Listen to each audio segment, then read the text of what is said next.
ही देश के लोग दीमक की तरह अपने देश को अंदर से खा रहे होते हैं, खोखला कर रहे होते हैं, तो बाकी उसे क्या उम्मीद कर की जा सकती है। काजल मीना जिसने यूपीएससी क्वालिफाई किया है, जो आईआईटी की स्टूडेंट थी, उसके बाद वो इंजीनियर बनी, अच्छा खासा पैसा कमा रही थी, अच्छा नाम कमा रही थी और अच्छी पोस्ट भी बहुत अच्छी थी।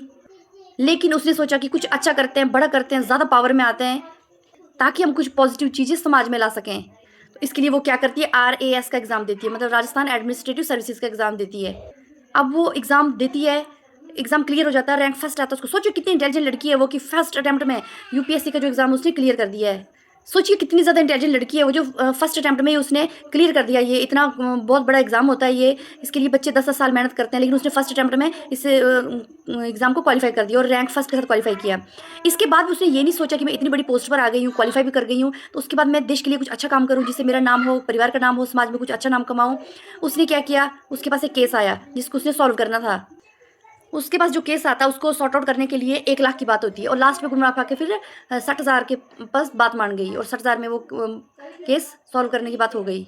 और वो वहाँ पर उन लोगों से 60,000 रुपये रिश्वत लेती है, फर्स्ट अपॉइंटमेंट, फर्स्ट पोस्टिंग, और रिश्वत लेती हुई वो पकड़ी गई है। सोचो ज़रा, सोचो।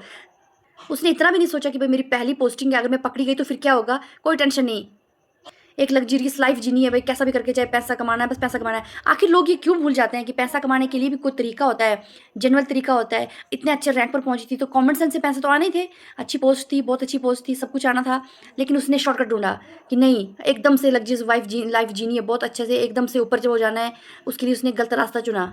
ये लोग ये चीज़ भी भूल जाते हैं कि पैसा कमाने के लिए ये लोग गरीब लोगों का खून चूस कर, उनका खून चूस कर तो आप उसको भी खा जाओगे, पी जाओगे, सिर्फ पैसों के लिए। या फिर कहीं से भी पैसा इकट्ठा हो रहा है, यहाँ से हो रहा है, वहाँ से हो रहा है, किसी भी तरीके हो रहा है। पैसा क्या इतना ज़्यादा इंपॉर्टेंट है? जो हमारे देश के सिविल एस्पिरेंट्स हैं, हम उनसे ये उम्मीद तो कर सकते हैं ना कम से कम, कि करप्शन तो मत करिए। करप्शन करने से आप हमारे देश को अंदर से खोखला कर रहे हैं। अब 50,000 60,000 के लिए वो रिश्वत लेती हुई पकड़ी गई, उसके बाद वो जेल हो गई, उसको क्या इज्जत रह गई। देखिए अब अच्छा खासा कैरियर था, सब खत्म हो गया, अच्छा स्टेटस था, अच्छी इमेज थी, समाज में नाम था, वो सब खत्म हो गया। अब वो टाइम नहीं है पुराना टाइम कि आप कुछ भी करो, करप्शन करो, कुछ भी करो और आप पकड़े नहीं जाओगे। आज का टाइम चेंज हो गया है, ये 2026 है। अगर आप एक साइड करप्ट करते हो ना, दूसरी साइड आप पकड़े जाते हो, क्योंकि अब पहले जैसा ज़माना नहीं रहा है। अब इंसान आपको करप्शन लेते हुए कब कौन आपकी वीडियो बना ले आपको पता नहीं चलेगा, क्योंकि आजकल कैमरा हर जगह है, फ़ोन हर किसी के पास। अब कोई बेवकूफ़ नहीं बनता है। अब पुराना ज़माना नहीं है कि आप चुपचाप करके ले रहे हो रिश्वत और पकड़े नहीं जा रहे हो। आजकल स्मार्ट ज़माना है, हर इंसान स्मार्ट है, और ये ज़रूरी भी है कि कहीं ना कहीं जो इंसान करप्शन करता है वो कहीं ना कहीं पकड़ा जाए, उसकी वीडियो बनाई जाए और उसकी वीडियो को सोशल मीडिया पर डाला जाए। कम से कम किसी हद तक इस बहाने करप्शन तो कम होगा। पहली पोस्ट में इतना बड़ा कांड कर दिया, तो सोचो फिर उम्मीद करें तो किससे करें। हमारे देश में देश चलाने वाले जब हमारे देश को अंदर से खोखला कर रहे हैं, खा रहे हैं, अपने देश से गद्दारी कर रहे हैं, तो फिर उम्मीद किससे की जा सकती है।